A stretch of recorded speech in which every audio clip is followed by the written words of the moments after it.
अवधूत चिंतन श्री गुरुदेव दत्त श्री स्वामी समर्थ. नमस्कार स्वामी भक्तांनो, आपल्या सर्वांच्या अत्यंत लाडक्या आणि श्रद्धेच्या अशा श्री स्वामी समर्थ या मराठमोळ्या चॅनलवर तुमचं सर्वांचं मनपूर्वक स्वागत. मंडळी, तुम्ही कधी असा विचार केला आहे का की आपल्या घरात ठेवलेल्या काही वस्तू, काही चित्र किंवा काही सजावटीच्या गोष्टी आपल्या मनावर देखील परिणाम करू शकतात? कधी कधी आपण घरात सर्व सुविधा असूनही आनंदी नसतो, कारण नसताना चिडचिड होते, घरात वारंवार वाद होतात, मन सतत अस्वस्थ राहतं, कामामध्ये लक्ष लागत नाही आणि कितीही प्रयत्न केले तरी सकारात्मक विचार मनात टिकून राहत नाहीत. अशा वेळी अनेक जण ग्रहदोष, वास्तुदोष किंवा कारण शोधू लागतात. परंतु काही वेळा कारण अगदी आपल्या डोळ्यासमोर असतं. आपल्या घराच्या भिंतीवर लावलेलं एखादं चित्र किंवा घरात ठेवलेली एखादी वस्तू. आज आपण याच विषयाबद्दल सविस्तर माहिती जाणून घेणार आहोत. खरंच काही चित्र अशी असतात का ज्यामुळे मनावर नकारात्मक परिणाम होऊ शकतो, की हा फक्त एक गैरसमज आहे? मंडळी, काही लोकांचं असं मत असतं की आयुष्यात कर्मच सर्व काही असतं, फक्त मेहनत करा, बाकी कोणत्याही गोष्टीला महत्त्व देऊ नका. हे मत काही अंशी योग्यही आहे, कारण मेहनतीशिवाय यश मिळत नाही, हे वास्तव आहे. पण एक प्रश्न स्वतःला विचारून पहा. आज अनेक लोक प्रामाणिकपणे कष्ट करत आहेत, रात्रंदिवस मेहनत घेत आहेत, तरीही त्यांना अपेक्षित यश मिळत नाही. असं का होत असेल? याचं कारण फक्त कर्म नसून आपल्या घरातील आजूबाजूचं वातावरण देखील असू शकतं.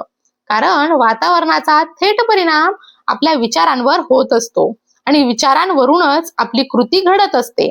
म्हणूनच घरातील प्रत्येक वस्तू, प्रत्येक चित्र आणि प्रत्येक कोपरा सकारात्मक ऊर्जा देणारा असणं महत्वाचं मानलं जातं.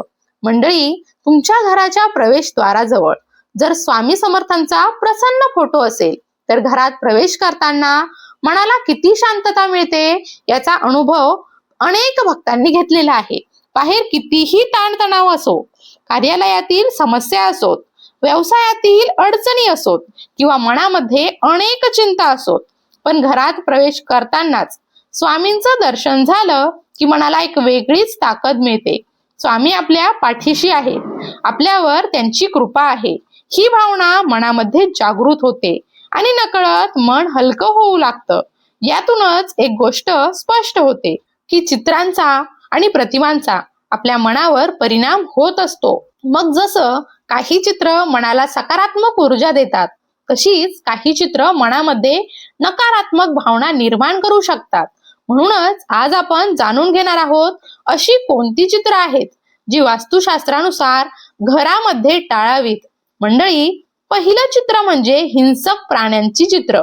आजकाल अनेकांना वाघ, सिंह, चित्ता यांसारख्या प्राण्यांचे मोठे फोटो किंवा पेंटिंग्स घरात लावण्याची आवड असते.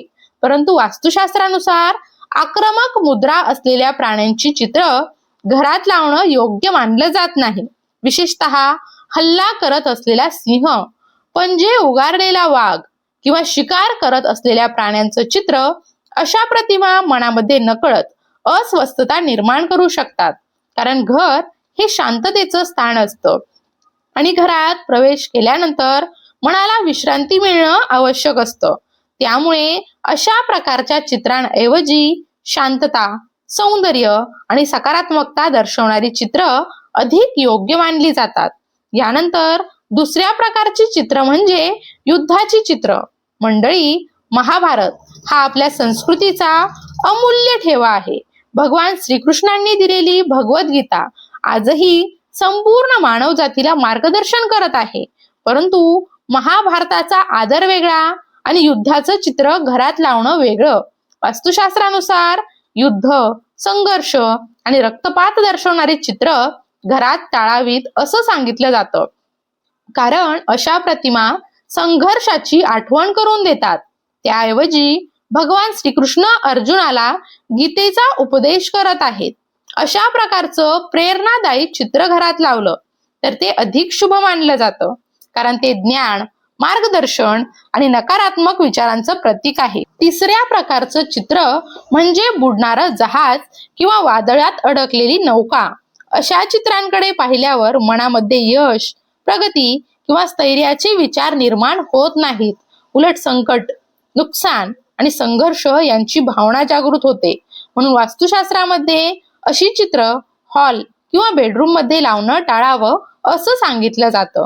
मंडळी, यासोबतच आणखी एक महत्वाची गोष्ट लक्षात ठेवावी, ती म्हणजे काटेरी वनस्पती. कोरफड हा त्याला अपवाद आहे, कारण कोरफड ही औषधी वनस्पती आहे.